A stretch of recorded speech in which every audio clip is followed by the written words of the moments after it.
Hello everyone, कैसे हैं आप सब। Welcome back to my channel. आज दोस्तों हम एक बहुत इम्पॉर्टेंट टॉपिक के बारे में बात करेंगे जो है उच्चारण यानी कि प्रोनाउंसिएशन। अक्सर लोग पूछते हैं या फिर दे वंडर कि प्रोनाउंसिएशन इम्पॉर्टेंट है, कितना इम्पॉर्टेंट है, कैसे सही करें, कैसे पता चले कि हमारा प्रोनाउंसिएशन सही है गलत है, कौन कौन सी चीज़ों पे ध्यान रखें, कैसे सीखें, रेगुलर प्रैक्टिस कैसे करें, कैसे वो हम जो कॉन्फिडेंस है वो अचीव करें। तो आज हम इन्हीं सब पॉइंट्स पे बात करेंगे एंड आई होप आप अपने नोट्स भी तैयार करते चलेंगे। तो चलिए सबसे पहले हम बात करते हैं कि प्रोनाउंसिएशन इम्पॉर्टेंट है क्या। बिल्कुल, प्रोनाउंसिएशन बहुत इम्पॉर्टेंट है, दोनों कारणों के लिए। सिर्फ बात करने के लिए नहीं, बातों को समझने के लिए भी। अगर आप बात करें कि प्रोनाउंसिएशन हम सिर्फ जब बात करते हैं लोगों से, सिर्फ उसके लिए इम्पोर्टेंट है, तो ऐसा नहीं है। सामने वाला आपको समझ पा रहा है कि नहीं, उसके लिए भी इम्पोर्टेंट है। मैं कुछ एग्जांपल्स देती हूँ। क्योंकि हम यहाँ पे इंग्लिश सीख रहे हैं तो हम इंग्लिश के बारे में बात करते हैं। इंग्लिश आपको ही पता है एक ग्लोबल लैंग्वेज है। पहले क्या होता था, ये सिर्फ एक लैंग्वेज की तरह लोग देखते थे या फिर एक सब्जेक्ट की तरह देखते थे। अब ये एक स्किल है। अगर आप अच्छे से इंग्लिश में कम्युनिकेट नहीं कर पाएंगे तो कहीं ना कहीं आप पीछे रह जाएंगे, क्योंकि मोड ऑफ कम्युनिकेशन आपका ग्लोबल ग्राउंड पे वो तो इंग्लिश ही है। तो अगर कोई इंग्लिश में बात कर रहा है एंड उसकी प्रोनाउंसिएशन क्लियर नहीं है तो आप नहीं समझ पाएंगे। अब प्रोनाउंसिएशन में कई सारी चीज़ें आती हैं। आप जब बात करते हैं तो आपकी बात करने की स्पीड, जैसे कि रेट ऑफ स्पीच बोलते हैं, कितना जल्दी बोलना है, कितना धीरे बोलना है। अब यहाँ पे लोगों को डाउट क्या होता है, जो लोग बहुत फास्ट बात करते हैं, हाय एवरीवन, ऐसे ऐसे। This is not good communication. क्यों? अगर आप बहुत फास्ट बात करेंगे तो उसमें क्या होता है कि हमारे जो वर्ड्स होते हैं वो ओवरलैप कर जाते हैं, एक दूसरे के ऊपर चढ़ जाते हैं एंड फिर समझ नहीं आता कि क्या बोलना चाह रहे हैं। वर्ड्स की क्लैरिटी नहीं होती है। बहुत ज़्यादा स्लो भी ना बोलें। हाँ, मैं अपनी वीडियोस में अभी थोड़ा स्लो बोलती हूँ so that I can connect better, I can explain you better and you understand me better. अगर आप समझेंगे ही नहीं तो फिर मेरा वीडियो बनाने का क्या फ़ायदा, राइट? तो यहाँ पे बात अलग है। जब भी आप किसी से बात करें तो एक एवरेज आपकी रेट ऑफ स्पीच रखें, बहुत ज़्यादा फास्ट भी नहीं, बहुत ज़्यादा स्लो भी नहीं, राइट? तो रेट ऑफ स्पीच को हम मॉडरेट रखेंगे, जिससे कि हमारे वर्ड्स की क्लैरिटी रहे एंड लोग अच्छे से समझ पाएँ। उनको गैस ना करना पड़े, क्या इसने ये बोला या ये था, समझ नहीं आया। क्योंकि अगर लोग समझ नहीं पाएंगे they will not be able to respond you properly.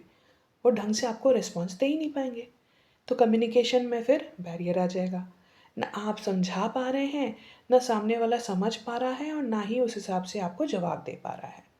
तो रेट ऑफ स्पीच पे ध्यान रखना है, क्लैरिटी पे ध्यान रखना है, वर्ड्स आपके क्रिस्टल क्रिस्टल क्लियर होने चाहिए। दूसरा पॉइंट, जब हम बात करते हैं तो आप देखेंगे कि हम अपने लिप्स का भी यूज़ करते हैं, टंग का भी यूज़ करते हैं, और ये जो हमारी जॉ लाइन है, the way we move our mouth, ये सारी चीज़ें बहुत ज़्यादा इम्पॉर्टेंट हैं और ये सारी चीज़ें कंट्रीब्यूट करती हैं आपकी प्रोनाउंसिएशन को बनाने में। तो आपको लोगों को देख के भी सीखना है। अब यहाँ पे बात आती है लहजे की, राइट? डायलेक्ट भी बोलते हैं, बोली जिसे बोलते हैं। अब हिंदी की ही आप बात करें। अब हिंदी भाई भारत में बहुत मेजरली यूज़ की जाती है, बोली जाती है। तो जैसे कि मैं लखनऊ से हूँ तो मेरी हिंदी एक तरह की है। थोड़ा सा दूर और जाएंगे उन्नाव में, वहाँ एक तरह की अलग हिंदी बोली जाती है, थोड़ा सा डिफरेंट होगा। कानपुर चले जाइए, वहाँ हिंदी डिफरेंट होगी। आगरा चले जाइए, वहाँ हिंदी डिफरेंट होगी। तो हम जिस हिसाब से अपने वर्ड्स को थ्रो करते हैं, राइट, उससे डिपेंड करता है कि कैसे आप कैसा आपका उच्चारण होगा। जैसे कि हम इंग्लिश में एक एग्जाम्पल लेते हैं, ब्रिटिश इंग्लिश की बात करते हैं, अमेरिकन इंग्लिश की बात करते हैं। अब लोग अक्सर मेरे से पूछते हैं, मैम दोनों अलग है क्या? मुझे ब्रिटिश वाली नहीं सीखनी, मुझे अमेरिकन वाली सीखनी है। तो यहाँ पे बात आ जाती है एक्सेंट की। एक्सेंट एक्सेंट होता है जो एक पर्टिकुलर जोग्राफिकल एरिया के लोग जिस हिसाब से उच्चारण करते हैं वर्ड्स का, थ्रो होता है उनका वर्ड्स का, उस हिसाब से उनकी एक्सेंट हो जाती है। जैसे कि हम इंडियंस का न्यूट्रल एक्सेंट होता है। हमें अगर कहना है पानी, पानी को इंग्लिश में बोलेंगे वाटर। तो अगर मुझे मांगना होगा पानी तो मैं कहूँगी can I get a glass of water please. अब यही बात अगर कोई अमेरिकन बोलेगा तो वो बोलेगा वाटर, वाटर, बेटर। उनमें रोलिंग आर्स होते हैं। अब यही बात अगर किसी ब्रिटिश को बोलनी होगी, वो बोलेगा water, can I get a glass of water please, water, Harry Potter. ऐसे बोलते हैं वो लोग, राइट। बात सेम है, प्रोनाउंसिएशन अलग है। तो इसकी वजह से हमें लगता है इंग्लिश अलग है। तो इंग्लिश नहीं अलग है एक्चुअली। कुछ चीज़ें होती हैं जो अलग होती हैं, कुछ वोकैबलरीज होती हैं वो अलग होती हैं। जैसे कि चिप्स हैं, अब ब्रिटिश बोलते हैं क्रिस्प्स, अमेरिकन्स बोलते हैं चिप्स। कहीं बोला जाता है फ्रेंच फ्राइज़ और कहीं वो चिप्स कहलाते हैं, वही लंबे वाले जो हम खाते हैं, फिंगर्स जिसे बोलते हैं, राइट। और कुछ ग्रामर में चेंज होता है। जैसे कि हम कहते हैं I want to talk to you, British English. Americans बोलते हैं can I talk with you. तो ग्रामेटिकली दोनों करेक्ट है, लेकिन क्योंकि हम बात प्रोनाउंसिएशन की कर रहे हैं, इंग्लिश की बात कर रहे हैं, तो मैं ये नहीं कहूँगी कि आप किसी भी नेटिव स्पीकर को एकदम 100% आप उसको रट लें या फिर बिल्कुल वैसे ही बोलने लग जाए। अगर आप बोल पा रहे हैं, वो चीज़ आप अडेप्ट कर पा रहे हैं, वेल एंड गुड। नहीं कर पा रहे तो भी सही है। इट शुड बी अंडरस्टूड, लोगों को समझ में आनी चाहिए। जो भी आप मैसेज कन्वे करना चाह रहे हैं वो सामने वाले तक पहुंचना चाहिए। ये ज़रूरी नहीं है कि आप अमेरिकन इंग्लिश मतलब प्रोनाउंसिएशन बोल रहे हैं या फिर ब्रिटिश बोल रहे हैं या कैनेडियन बोल रहे हैं। कैनेडियंस, अब उनमें क्या होता है ना, वो आई, पाइमेंट, माइट, माइट यानी कि मेट, मेट यानी फ्रेंड, पाइमेंट यानी कि पेमेंट, जो भी हम पेमेंट करते हैं बिल का, वो ऐसे बोलते हैं। तो चलिए हम बात कर रहे थे प्रोनाउंसिएशन की, उसी पे आ जाते हैं। तो प्रोनाउंसिएशन सीखने के लिए क्या करें? सबसे पहले आपको खूब सारा सुनना होगा, लिसनिंग बहुत ज़रूरी है। जब तक आप एक अच्छे लिसनर नहीं बनेंगे, आप एक अच्छे स्पीकर नहीं बन सकते। मैंने भी शुरुआत करी थी, मैंने जहाँ से पढ़ाई करी थी वहाँ बहुत ज़्यादा इंग्लिश का यूज़ नहीं होता था। टीचर्स बोलते थे लेकिन कम।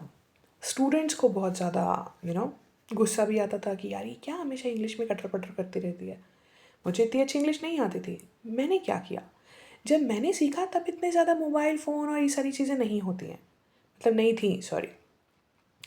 तो मैं मूवीज़ देखती थी लोगों के घर जाके, या फिर अपने घर पे भी। अपने घर पे बहुत ज़्यादा नहीं अलाउड होता था क्योंकि तब स्कूल में थे, पढ़ना होता था। तो मैं क्या करती थी, मैं उसको रिकॉर्ड भी करती थी एंड अपनी आवाज़ रिकॉर्ड करती थी।